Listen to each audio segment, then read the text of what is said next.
We're going down to Alphabet Street on this episode of the Press Rewind Prince Lyrics podcast.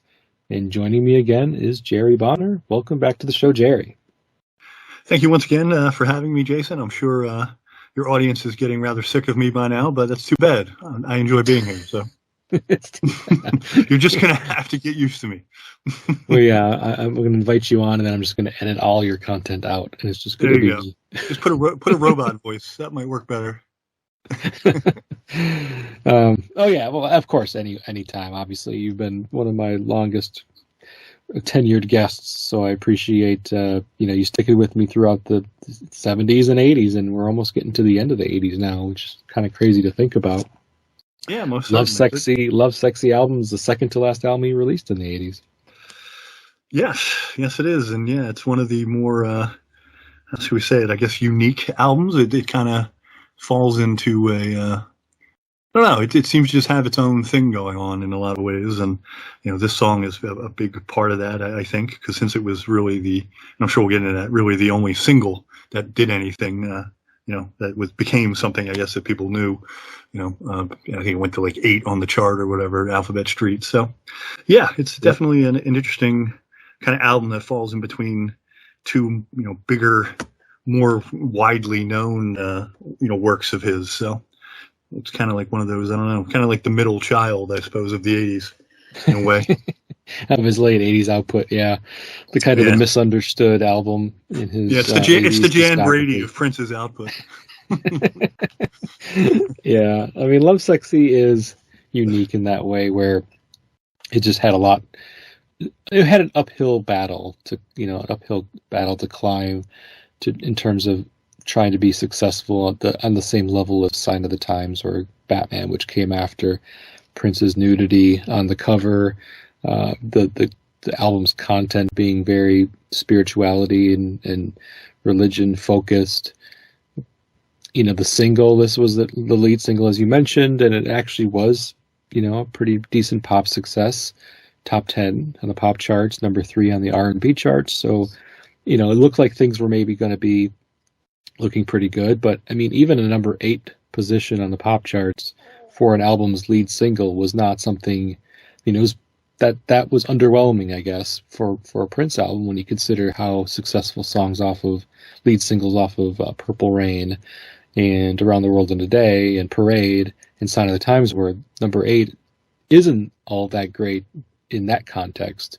It's all about context, and in this case, this was kind of a disappointing chart performance for a lead single. It was the only song that I remember seeing on MTV, a video that I remember seeing on MTV, even though 2 more singles were released from the album, Glam Slam and I Wish You Heaven. I never saw either of those videos on MTV, so I don't think they really gave him a lot of play, and that reflected in. So I mean, that I never know which comes first. I don't know if it's chicken or the egg type situation. Like, did it not get much MTV play because it wasn't successful on the charts, or was it not successful on the charts because it didn't get a lot of MTV play? I don't know which one is the. Yeah, I can say I saw I wish the video for I Wish You Heaven once on MTV. I never heard it on the radio, and I never heard and or saw Glam Slam on the radio and or MTV. Because I happened to catch it was. I remember it distinctly because it was so weird. I was out and I came home late and wasn't going to bed yet, and I flipped MTV on and it's like, oh, here's this new I knew the song obviously because I had the album, but I was like, oh, they've released this and there's video for it. So yeah, it was a bit odd, but I said that's the only time I recall seeing it kind of like late at night on like a Saturday night. So in like whatever 1988 or something. So yeah. There you go. Right. Just kind of spoke to the underwhelming, I guess, not critical. I think critically it was okay. I think the underwhelming popularity of the album. People just weren't feeling it, or were a little wary of buying it based off of the cover. There might have been, I mean, I think there was some retailers that refused to stock it, and if they did, they had to like hide the cover under some sort of, I don't know, like blurring facade or something like a piece of paper. Like a slip cover kind of thing. Yeah, Most definitely. Yeah, that was one of the first albums I recall that happening. I believe it was like Walmart that did it. That definitely. And what was funny is that there weren't, where I grew up in Philly, Walmart hadn't penetrated that area yet. But I remember reading it and being like, "What the hell's a Walmart? You know, who cares what they, want to do with Prince Little album?" Dairy. Yeah. I mean, they really weren't. They were not big in the Philadelphia area. They definitely were not. I mean, we had like Sears and JCPenney and stuff like that, but not Walmart yet. And so yeah, I remember that. Definitely was a thing. And I have a bit of a story about the album and the cover and the video and stuff. So usually, I mean, yeah, tell it. Well, the video specific, the Alphabet Street video, I remember, and I alluded to this with you earlier. My mother, I was watching it, and she happened to walk into the room, and she thought I was watching Sesame Street when the Alphabet Street video was on. And she's like, what are you doing? Why are you watching Sesame Street? Because all the letters and stuff are floating around, and it does look like something that could have been on Sesame Street. And I was like, Mom, this is a Prince video. This isn't Sesame Street. I mean, like, I was like 16, 17 years old at the time. I was like, what? And then she goes, ow. And she's like, well, he's weird anyway. I was like, yeah, I know you think he's weird. So that was my mother's response to the Alphabet Street video with all the Sounds floating. like my dad's response. Yeah, the floating words and whatnot, and then with the album itself, I remember distinctly when I had bought it. I was working in like a department store in like kind of a small strip mall, but we called it like the starter mall. That was like the joke. It was. It wasn't as big as the other malls, but they had a few things in there. And the anchor store that I worked in was like a department store that no longer exists. But they had a record store in there. A lot of times on my break or whatever, I would go to the record store and either buy something or just browse or whatever, just to see what was what. But in this case, I definitely went to go buy Lovesexy because it had just come out. And so I went and I bought it, and I brought it back, and and I had it with me when I was a cashier, and there were a couple other cashiers, and I remember, saying, oh, I just bought it. And the one guy, because obviously it had a bit of a, reputation, at least at that point. People kind of were like, oh, there's this new Prince album, and he's nude on the cover, and blah, blah, blah. And it definitely, preceded itself in a sense. People knew about it in that respect. And, here I am, I have it in my pocket. And he was like, oh, let me, the one guy I was friends with, and he was like, oh, let me see it. And, so I take it out of my pocket and I give it to him, and he just like looks at it, and, as teenage boys, he was just like, he didn't get it. I mean, he clearly just thought it was the most ridiculous thing on the planet. And he was like, what the hell is he doing? And I was like, I don't know, man, he's Prince. He does his own thing. And, but this was a guy who his idea of like, music and or high culture was to sit in the parking lot and blast, LL Cool J's I'm Bad for 15 minutes after work. So, but his opinion wasn't, I guess, exactly, he wasn't super forward thinking in a sense of, but a lot of people really did respond to the album cover that way. And as we would said as well, I think that really did hurt its sales. I don't think a lot of people were on this trip that the Prince was with his whole, the spirituality and, the love God and God is love, and, and bringing like sex into that mix too. Just didn't resonate with a lot of people. So that's the take on Lovesexy, at least in terms of the album as a whole. Yeah, I mean, 1988, like two of the biggest genres of music from what was popular with the younger generations were like hair metal, hard rock, and hip hop. And both of those genres are very male oriented. Oh yeah. Very, very, very much portraying like a very masculine and macho image was important. Talking about girls and women and sex, and just putting out there an imagery that wasn't that was very much opposed or different than what Prince was portraying on specifically this album. Oh yeah, like no, it was the antithesis of that. Yeah, yeah. I mean, the Prince of Purple Rain would have fit right in with that. With Apollonia on his motorcycle. I mean, all of that is very macho and masculine in its imagery.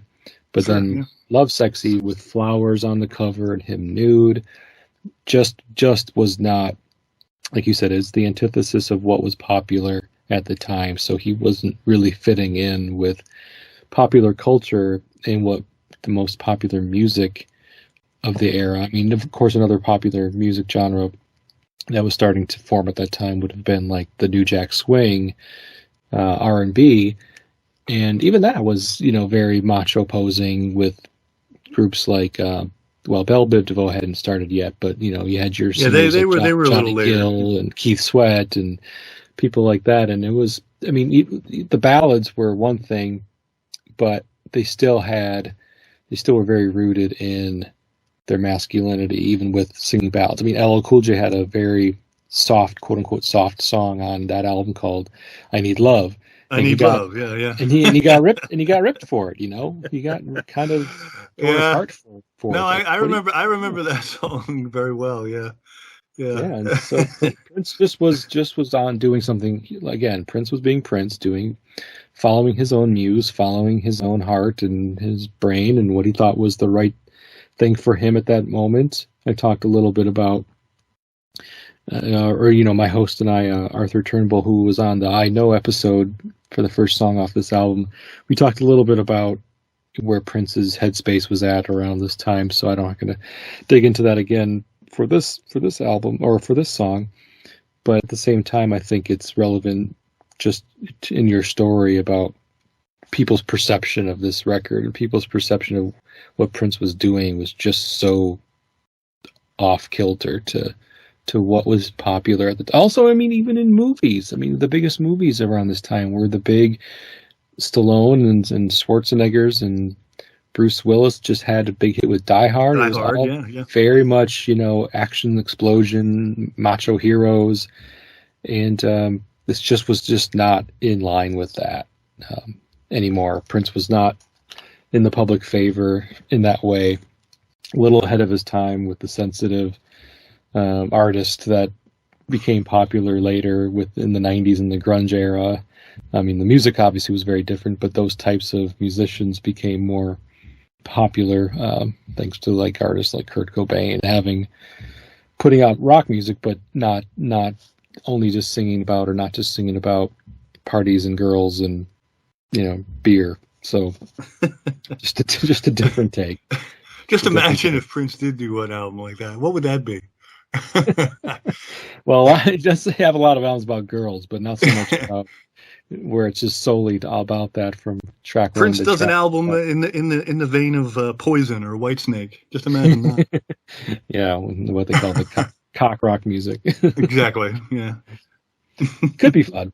Okay, so anyway, getting back on track with Alphabet Street. All right, so this song was recorded in late '87, and according to Prince Paul, this was recorded the day before his New Year's Eve show, 1987. So it would have been December 30th, '87.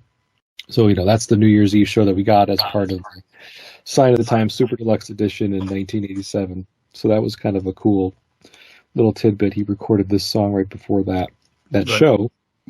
And another thing that is kind of an interesting tidbit of trivia about this song is that it incorporates aspects of an unreleased Prince song called Bloody Mouth, where he takes a line from that song, and then that whole rap, I guess, from Cat Glover at the end of the song, the end of the album version at least, is lifted from that unreleased song. So I guess when that song when he decided that song wasn't gonna, make any kind of final album configuration or even being retweaked for the Graffiti Bridge project, and it was decided it wasn't going to be a part of that anymore, then even though that was still 2 years away, he had it probably still in his head that it wasn't going to fit in with that project anymore. So it's like, hey, you know what? Let's do that now as part of this song that I am going to put on Lovesexy because I think it's dope, or I like the message of it, or whatever.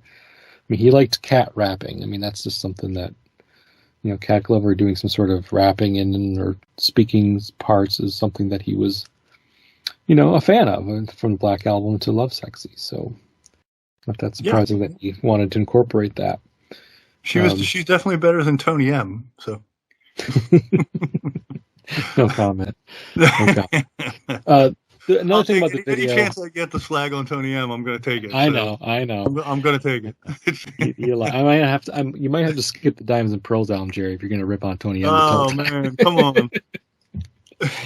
All right. I want to do Jughead specifically. You're right. I don't think so. I'll have to veto that option. So the Alphabet Street video is kind of infamous for being sort of amateurish looking, and I don't know, I forget the exact story, so I'm not going to try to reiterate it. But essentially, there was like a snowstorm in Minneapolis or in Twin Cities, and he just had a wild hair that he needed to record this video now. Like, not going to wait until the snowstorm clears, or there's a better day and better options for him to get better equipment or better personnel to help him with the video. No, I'm going to record it now. I don't care what you say. I don't care what the situations are or circumstances. We're going to record it now. So that leads to some of the amateurish look to it, because I guess they use like public access equipment to record the video, because that's all I could get on short notice, and with the limitations that were presented because of the snowstorm. And and it does have that very amateurish look to it. And of course there's the infamous "Don't buy the Black Album, I'm sorry" hidden message towards the beginning of the video too, that nobody can read unless you have it recorded on videotape and you manage to like pause it or track it slowly through frame by frame. If you're just watching it real time, it's there's no way no human eye can read that. Let's put it that way. No, yeah, no doubt. It's it's definitely an odd video. As I said, my mother thought it was something from Sesame Street, and yeah, it definitely. I mean, that was called I don't know if you ever did any TV production type stuff, but it was like the old school Chiron graphics. That's what they're called. that kind of overlay lettering and stuff like that. And yeah, it definitely. It's definitely a look, it's definitely a look. I mean, it's an interesting choice. Even then for the late '80s, I mean, they had obviously higher production values for videos and stuff like that. I mean, they had become small films, a lot of them, and especially with bigger stars.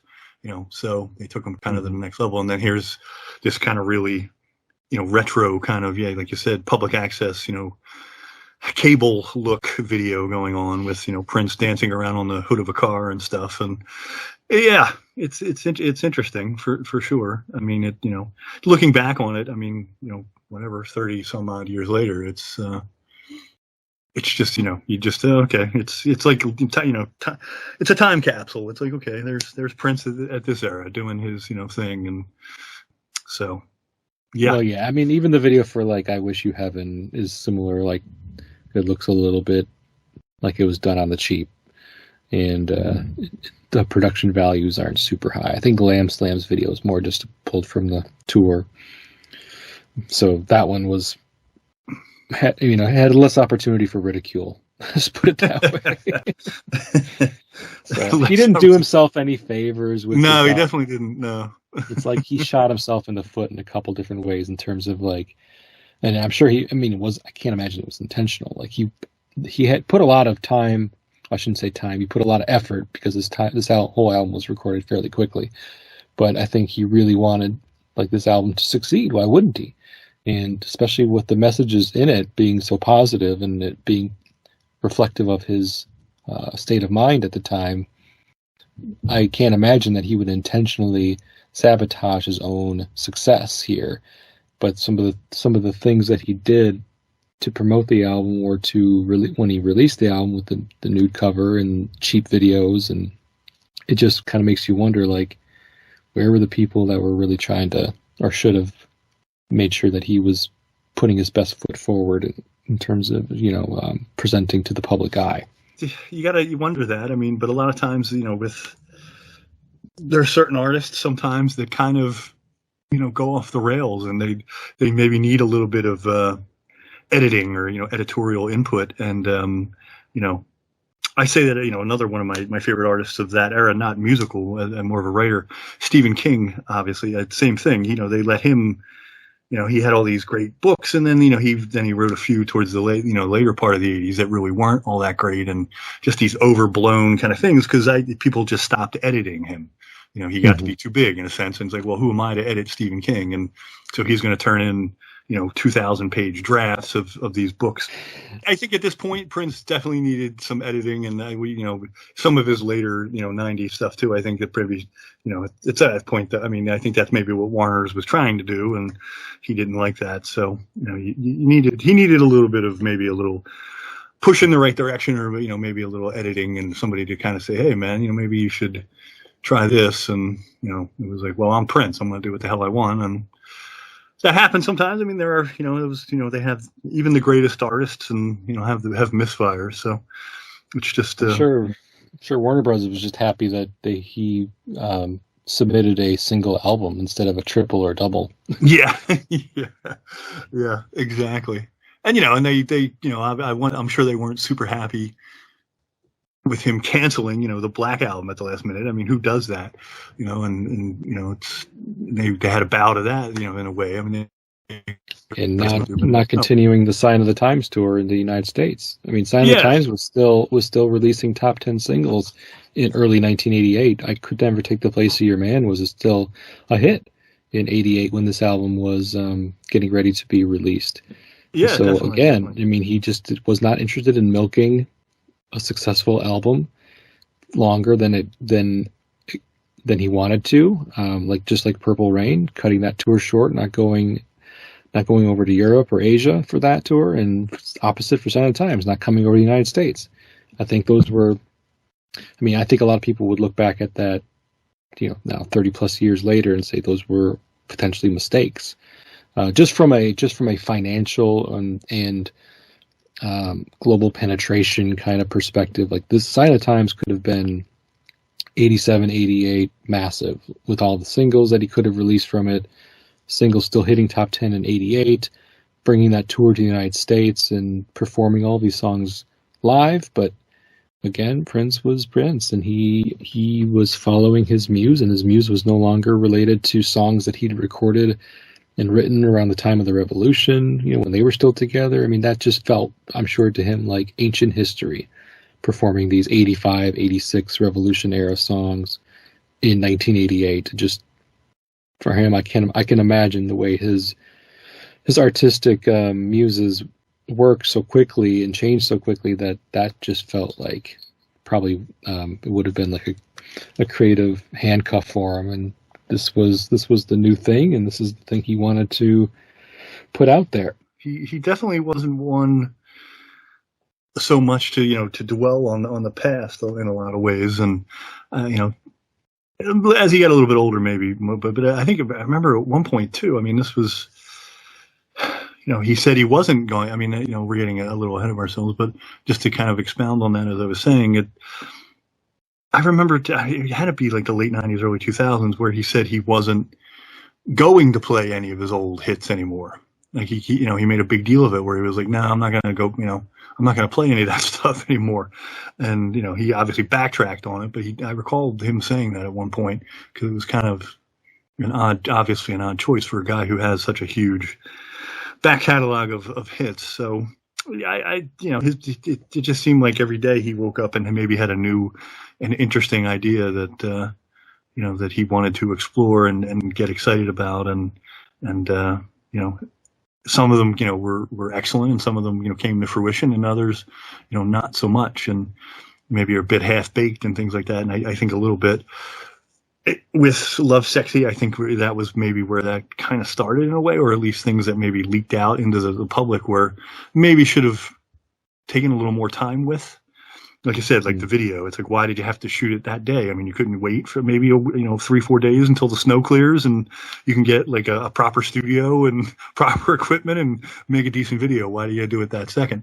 So yeah, I think that was maybe when we were seeing some of that, maybe his not so great qualities in a sense, or maybe more the auteur kind of way that he kind of approached stuff. And he was Prince and he was going to do things his way, and that was that. So kind of the gist of what I got from reading biographies and stuff around this time is he was really very adamant about doing things his way, and he's kind of always, from what I understand, again from reading biographies, is he's always kind of been that way. It was my way or the highway. I mean, I think he even has a quote telling somebody, a member of his band, I forget who, might have been, oh gosh, I don't remember, it might have been Levi. He said something like, never argue with me. Even when I'm wrong, I'm right. So just kind of. That's a very parental. It's my house, my rules thing. Yeah.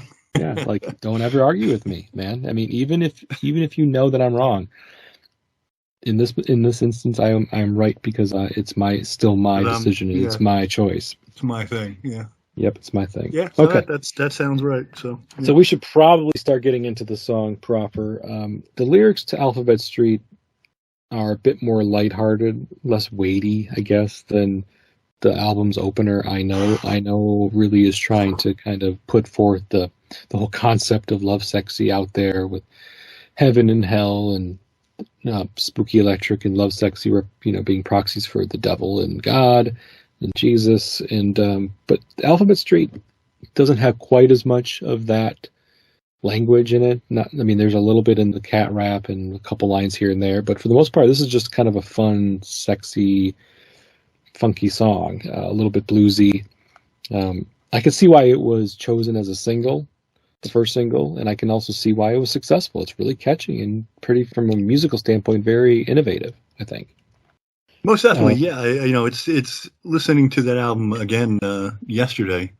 Yeah, it stands out. I mean, as that catchy kind of pop thing. But the rest of the songs, while they all have their merits, you don't really hear too much, radio friendly in a lot of them.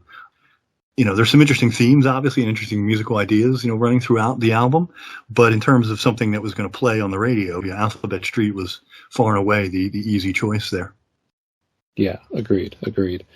So at the beginning of the song, as we hear that carryover "no" from "I Know," because the whole, again, I'll say it, the whole album was tracked as one long track for early copies of the CD that were released. Of course, tapes and vinyl are all kind of one long thing. I guess in vinyl you can find the different the grooves change and you can figure out where the tracks are, but it was not tracked that way on the CD. So I Know bleeds into Alphabet Street, and after he says no, first actual lyrics of the song are, I'm going down to Alphabet Street. I'm going to crown the first girl that I meet. I'm going to talk so sexy, she'll want me from my head to my feet.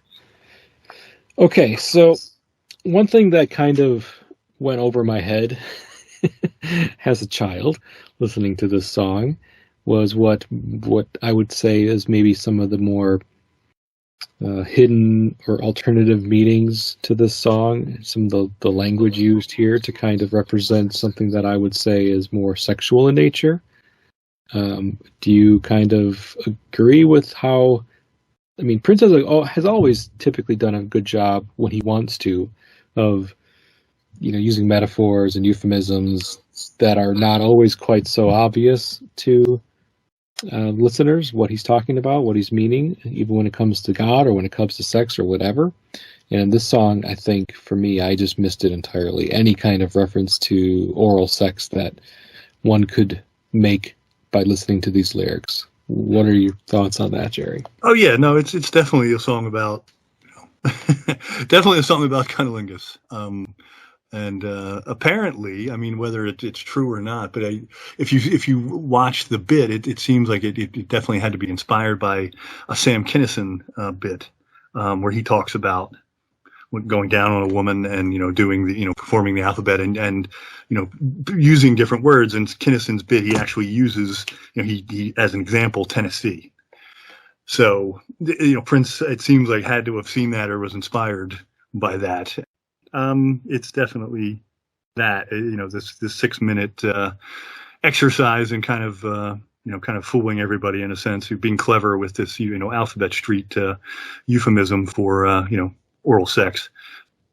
And yeah, it was weird. It was probably a few months later that it hit me in a sense about the Sam Kinison thing and talking about that. It just in the moment you don't think of it. It's just you think it's this fun song about maybe taking this girl on a ride in his dad's car. But it's a different kind of Alphabet ride. Street, like Paisley Park or anything else. Right. Like Yeah. I mean, any place. of these other places he made up, in these songs, and he seemed to be always taking a girl somewhere. I mean, Raspberry Beret, he's taking a trip out to Old Man Johnson's farm, and it's just you think it's that kind of thing, and then it did click eventually. It was like, wait a minute, it's like listening to it is like, is that because the Tennessee thing is the thing that stuck in my head in a way, and it was like, wait a minute, isn't that the same? Didn't Sam Kinison do something about that? And lo and behold, yeah, he did. And I don't. In my mind, it seems odd that Prince would be inspired in some way by Sam Kinison, but so I'm not familiar. Sorry, I'm not familiar with the Sam Kinison act. So he, in his stand-up act, he says something about he has a using bit Tennessee. Where he talks about. I mean, now it doesn't. I don't know if it's up on YouTube or not, but so he's spelling out the words. Yeah, he talked about he said going down on a woman, and you would do the alphabet, and you can even it was better if you did words, and one of the words he said that he would do was Tennessee. Gotcha. It's his tongue would T right when he was I knew about doing the alphabet. And that's I thought Alphabet Street would, but I didn't know there was specific, or that like using specific words was also kind of one of those things that had been put out there. So I thought maybe this was something that Prince had created. But so the timing of that Sam Kinison comedy routine was prior to '88, I assume. Yeah. It was Kinison was huge then. The mid to late '80s. And then he kind of flamed out, but. In a lot of ways, he was just too intense, and he was definitely a super funny guy. And that was, I don't know, I would have to look it up myself, but it definitely predated the Alphabet Street song for sure. Yeah, Run DMC sampled one of his lines on a comedy bit for, I think it was on the Tougher Than Leather album, which also came out in '88. So I mean, I knew Kinison was big in the '80s. I just wasn't super familiar with all of his routines and stuff. So didn't know that.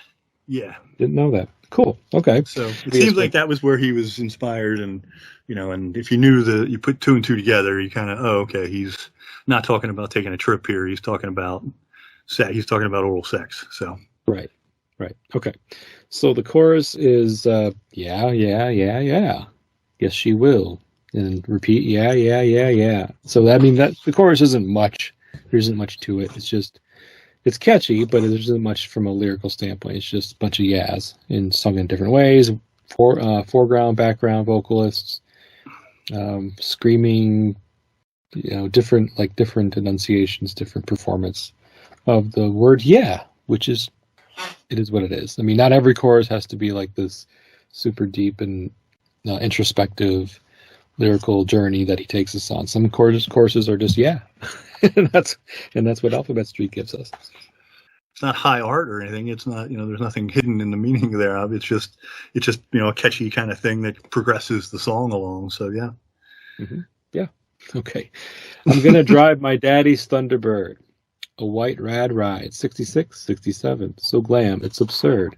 I'm gonna put her in the back seat and drive her to Tennessee. Okay, so the second verse, we got a reference to a car, a Ford Thunderbird, and then of course the year 66, 67. Again, I think that's just kind of interesting because he kind of refers back to Housequake with the whole 66 a little bit harder than they did, and 66 a little bit faster than they did, 67. Which was kind of cool that he kind of does that again here in this song, referencing those 2 years. So, I don't know what the significance of referring back to those 2 years again when he's referring to a car versus, a dance craze or, music that was popular for Housequake versus a car here in Alphabet Street. Just a little bit of a fun Easter egg. And I always misheard a white rad ride as something about a red ride. So I always thought like he was talking about a red Thunderbird. I don't know. I misheard that lyric for many years. Yeah, it's an easy one to kind of, I guess, yeah, rad was in the, still in the vernacular then. And oh yeah, I just misheard it. Yeah. I was just trying to hear. I guess I wasn't, again, caring too much about the specific lyrics of this song. I never really did. And again, that's part of the reason why I do this podcast, is because there's certain songs where lyrics have always taken a back seat, no pun intended. So I think this is definitely one of them, because the concept of the song is pretty, well, the deeper meaning is pretty buried, I guess, if you're a naive 13-year-old like I was.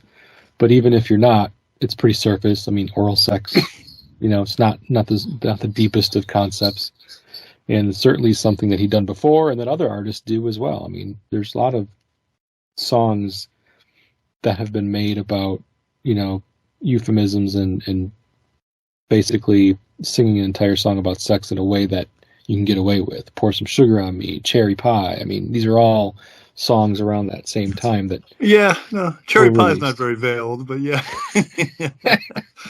Yes, but at the same time, they're not being explicit, though. They're not being explicit. They're able to get away with it and put it on the radio because it's not explicit, even though what it's talking about is much more clear, I think, than even on Alphabet Street. Yeah. Sure. So yeah, I mean, just again, I'm going to drive my daddy's Thunderbird. I'm going to put her in the back seat and drive her. So again, driving, kind of used as a euphemism for sex again. Backseat, I think we've had a couple of, or not even just backseat, just sex in a car is something that Prince has done before. I'm sure you can think of a couple, but the ones that come to mind, Dirty Mind, In Your Daddy's Car, It's You I Really Want to Drive, Jack You Off. That's the one that immediately comes to my mind. Yeah, Jack You Off, Do It in Your Mama's Car. In that song, he refers to a Cadillac, though, so I think he just likes the imagery of some of these like older boat cars, like the long caddies and Thunderbirds. Like if you look at a 66 or 67 Thunderbird, they have a pretty distinct look to them. And is that I forget what car he's got on the video that he's dancing on. I don't remember. As far as I understand it, that he did, at least what I read, if it's wrong, that was like his father's car that he restored. Or was that for, because he has a huge car in the movie too, in Under the Cherry Moon. That huge boat of a car type thing. So at least what they had on stage, because they had a car on the stage for the Lovesexy tour. And from what I understood, I thought I read that was the actual car. I don't know if maybe it's the same one in the video, but yeah, that legitimate, at least from what I read, that was his father's Thunderbird. So that he somehow, I guess, found and or restored, or I don't know, bought from his father or did something of that nature. But yeah, those cars were very distinct and very cool looking for sure. I never drove one. I'm sure they'd be a pain in the ass to drive and or park. But imagine especially park. Yeah, imagine trying to parallel park a piece like that. Jesus. Can't even imagine. Well, that's why they used to make kids, myself included, parallel park as part of the driving test. I don't even know if they make them do that anymore, to be quite honest with you. They did when I took the test too. I had to do it. But anyway, yeah, that's the car thing. Right. It's clearly the whole thing is obviously he had a thing for throwing that in there, that imagery of having sex or doing some things maybe you shouldn't be doing in the back of your parents' car, for sure. Yep. Daddy's Thunderbird, Daddy's car, Mama's Cadillac. Yep. A few different references that we've cited already, and I'm sure there's others. Can't think of them all off the top of my head, but I'm happy to come up with a list if people want to list all the times Prince is referenced to his parents' car and then doing something kind of dirty in it. And especially like in 1888 when he was 30 years old, referring to his parents' car is kind of an antiquated. Yeah, you've kind of moved on from there. You would think at that point. Dude, but you own your own car. You own you own your own Paisley. At this party, exactly. You have your own whole own building, so massive studio. I think you can find some better places to have your women come over and hang out. Maybe not your parents' car, but yeah. Of course, at the end line, "Driver to Tennessee." This is the reference to Tennessee that you had already spoken about. But of course, fans of the song "Tennessee" by Arrested Development will recognize that sample here that they use quite prominently in that song. And I can't imagine at this point people not having made that connection between Arrested Development's "Tennessee" and the sample pulled from Alphabet Street. But just in case, there it is. That's where. No, then that cost them like $100,000 apparently, because Prince sued them, and they had to pay him $100,000 for that use of that one word. So yeah. Yep. The chorus again is basically the same. Yeah, yeah, yeah, yeah. Except he also will, at this point, he repeats a couple lines. Tennessee. Yeah, yeah, yeah, yeah. Driver. We get verse 3, which is, "Excuse me, baby. I don't mean to be rude, but I guess tonight I'm just not in the mood. So if you don't mind, I would like to watch." Verse 3 is funny to me because he's really into sex in the first two verses. Like he's ready to go to town, basically, on the first two. No, he's taking her to Tennessee. There's no two ways about it. Taking her to Tennessee, and he's ready to go. But then all of a sudden he pulls back in verse 3 and basically says, I'm just not into it tonight. But maybe you are, and if you don't mind, I'll just sit back and watch. I'll just hang back. Yeah. Just hang back and watch. And so, of course, everybody's listening to the song, their mind, the question that everybody asks themselves as they're listening, watch what? So it's up to the listener to really kind of decide what they think Prince is watching in this, which is kind of cool because it could be a lot of different things, right? I mean, I think there's one probably most common idea of what Prince is watching that night, because he's not in the mood, kind of gives it away, that it's something sexual and likely, something solo sex, masturbation, whatever you want to call it. At least that's where I have always kind of lined out.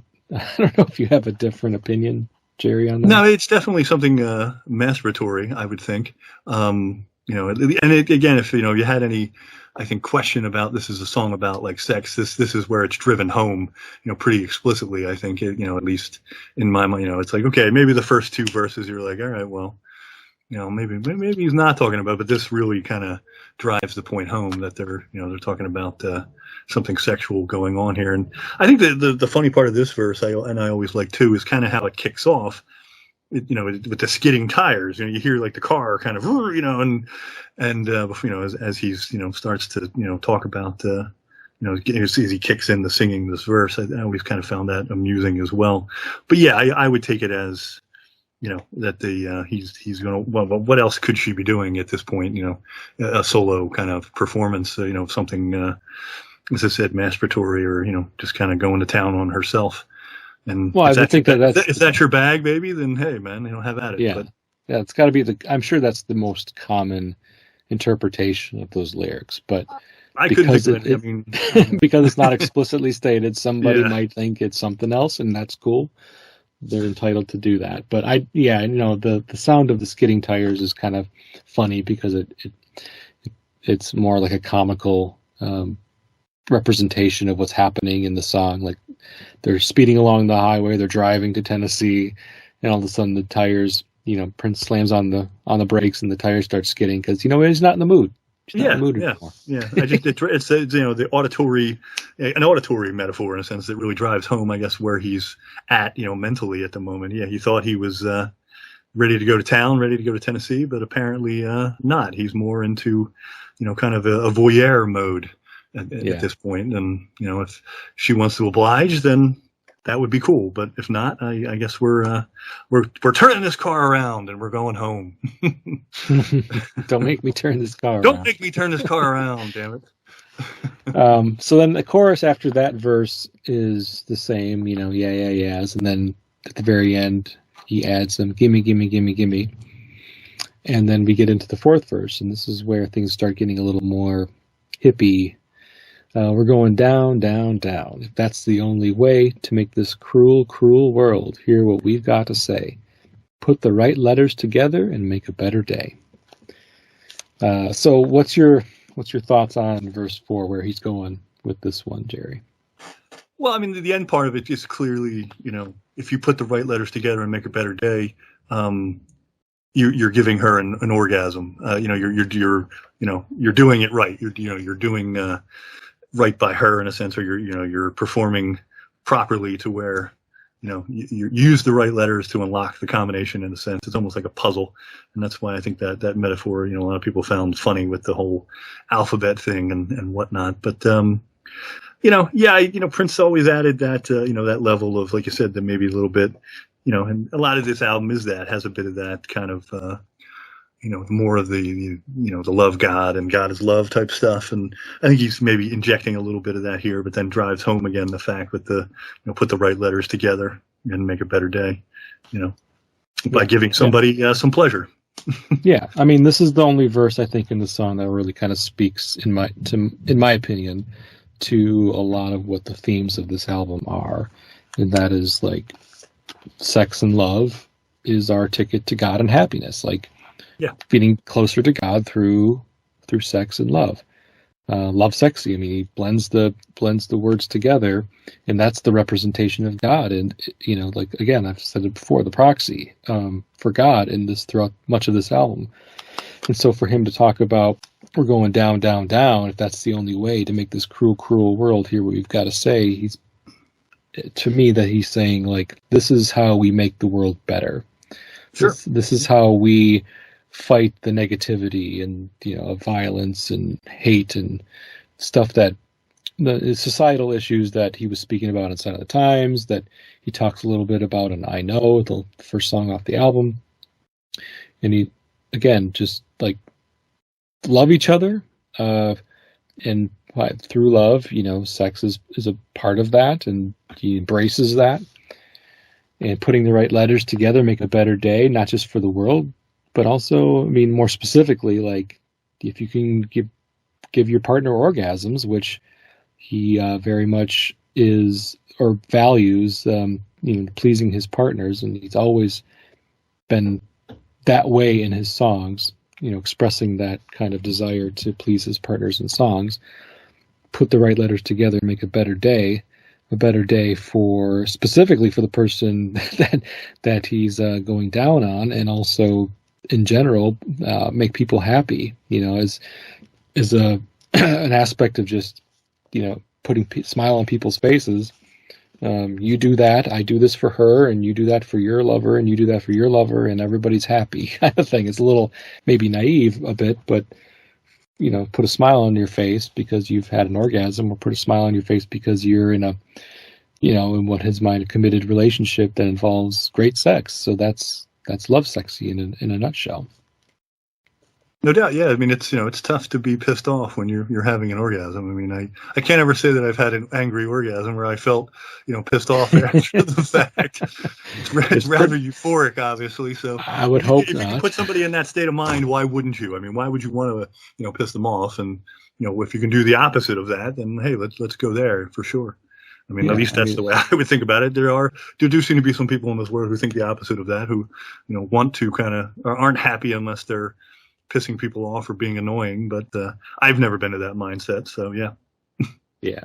I think that's the most common way of thinking about sex and love, is that it's a euphoric feeling and something that we all desire and strive for. So why not do more of it, right? I mean, that's the idea behind it and what he's trying to express, I think, in this song. This is a fun song about sexual pleasure, and how he ties it back together with the theme of the song is how, just talking about how it can change the world one orgasm at a time. I mean, it's kind of a simple concept, but hey, it's a simple kind of lyrical song, so not to get too deep with it.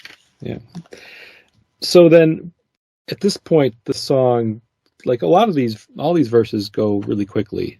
The song, the radio edit of the song is like less than 2.5 minutes, but the album version's like 5.5. So we still have like 3 more minutes of song. Most of it's instrumental, but there's obviously one key aspect of lyrics left, and that's the cat rap.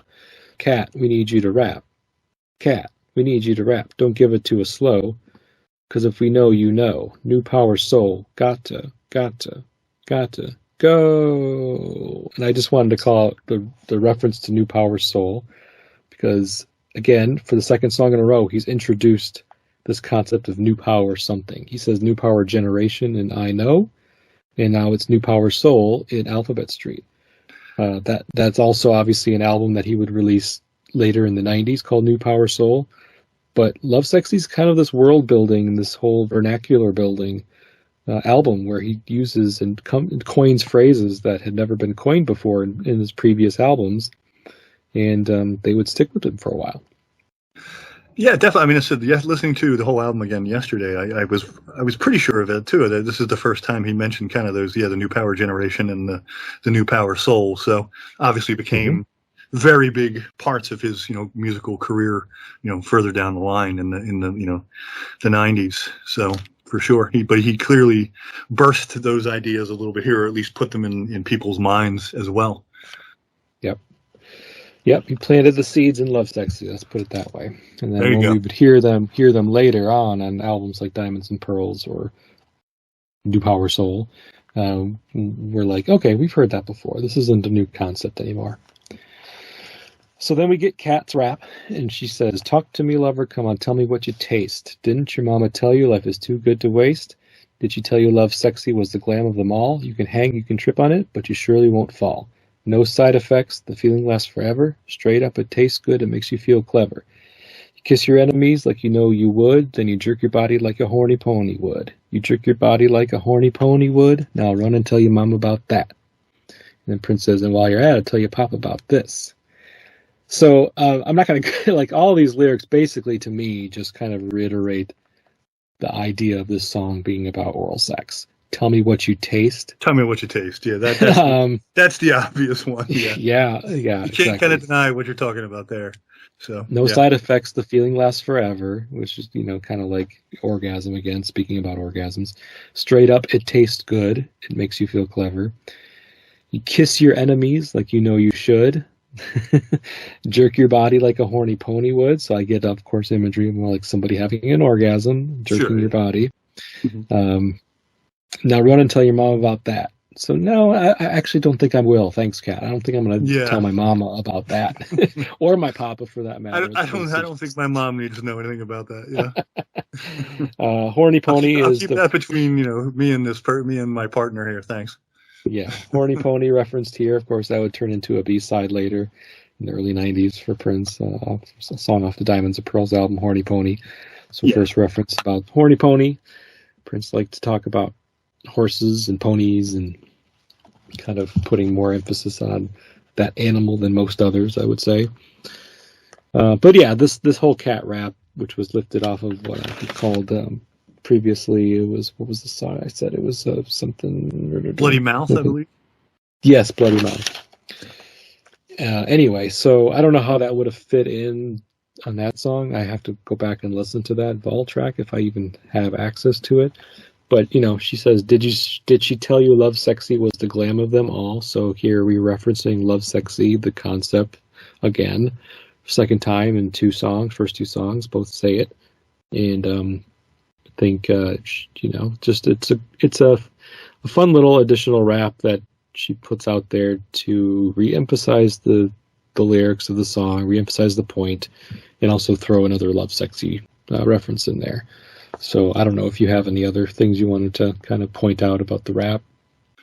No, I mean, we kind of, touched on everything that I would think. I mean, obviously, if it came from another song, he had to rework it a bit to work in, the Lovesexy reference and then the glam reference. And, that was obviously the glam slam kind of thing was part of that as well. So, they had to be, I'm sure he rewrote a line or two to kind of make it work in this context. But beyond that, we touched on everything I think that needs to be addressed there. Yeah.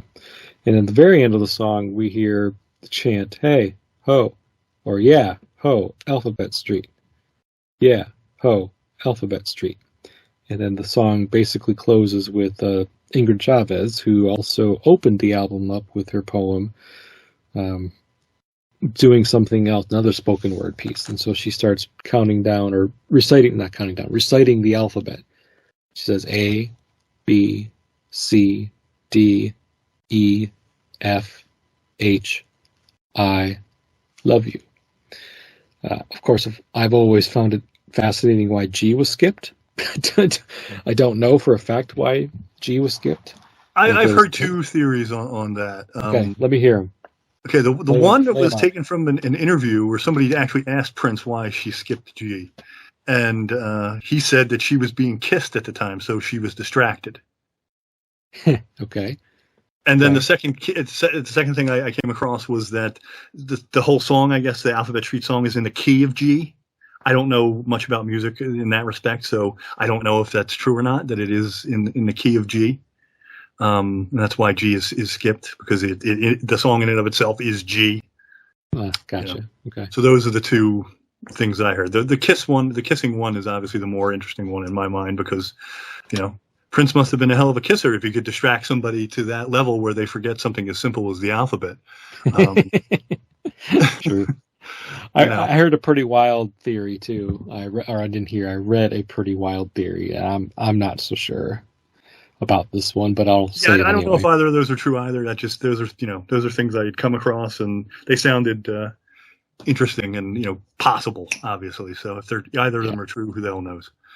Yeah, the third one that I read that I'm kind of like, I don't know, is that it was intentionally skipped because G represents the G spot, and Prince was already in the G spot, so he didn't need to say it. I'm like, okay, that's similar to the key of G, I guess, and maybe that's where that maybe kind of adds more of that to that. Who knows? I mean, I bet in this respect, I mean, he seems to be, anytime he was asked, maybe he made up a different answer. Yeah.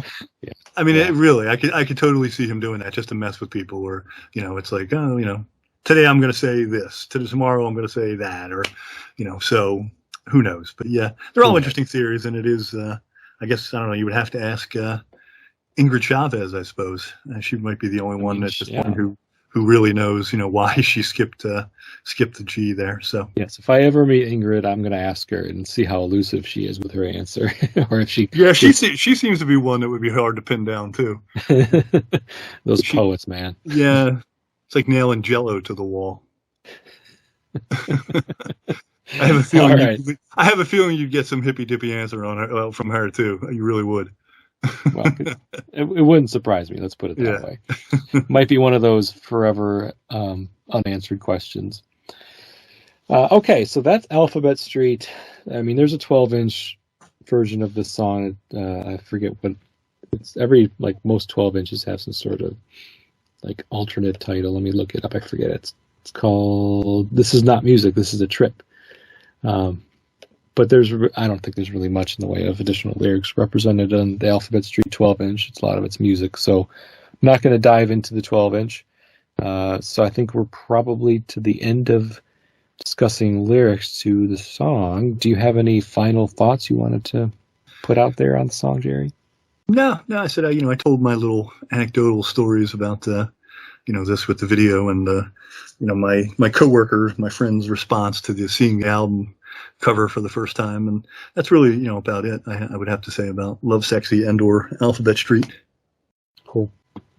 Okay. Well, thanks again for being on the show, Jerry. Anything you wanted to share in terms of where people can find you on social media? Yeah, just Twitter. At jbonner71 on Twitter. I think most of my stuff filters through there one way or the other. That's kind of my main social media platform these days. And I talk about Prince stuff, sports stuff, video game stuff, but I think most people would be interested in Prince stuff listening to this podcast. So there you go. Okay, cool. Well, thanks again. And this has been the Press Rewind Prince Lyrics podcast. I've been your host, Jason Brenninger. You can find the show, Press Rewind Pod, on Twitter, Instagram, Facebook, and on YouTube.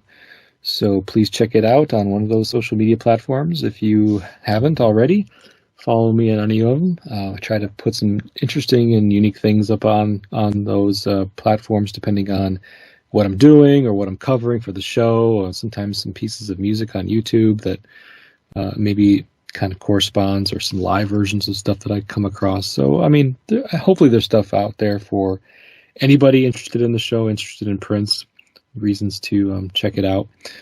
Check out the Discord. Do have a Press Rewind Discord. Links to that are in my social media handles as well, and will be in the show notes. And thanks to everyone, and until next time, goodbye.